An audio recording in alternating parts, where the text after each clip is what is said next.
शेतातील विद्युत पंपांच्या चोरीच्या अनेक घटनांची उकल. शेतातील विद्युत पंपांची चोरी करणाऱ्या 3 आरोपींच्या टोळीला घारगाव पोलिसांनी केले जेरबंद. सविस्तर वृत्त असं.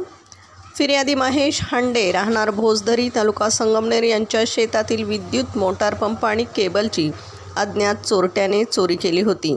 या संदर्भात घारगाव पोलीस स्टेशनला गुन्हा रजिस्टर नंबर 40 नुसार गुन्हा दाखल करण्यात आला.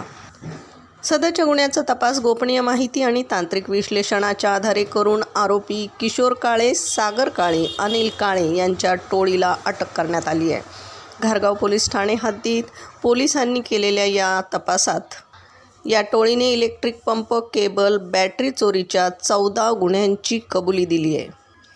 आरोपींकडून गुन्ह्यातील मुद्देमाल हस्तगत करण्यात आला आहे. सदरची कारवाई पोलीस अधीक्षक सोमनाथ घारगे, अप्पर पोलीस अधीक्षक सोमनाथ वाकचौरे, उपविभागीय पोलीस अधिकारी कुणाल सोनवणे यांच्या मार्गदर्शनाखाली पोलीस निरीक्षक हेमंत थोरात, BY गोडे, प्रमोद गाडेकर, सुभाष बोडके, सुरेश शेळके, अनिल भांगरे, महादेव हांडे, चांगदेव नेहे, चंद्रकांत मेडे, सचिन धनाड यांनी केली आहे.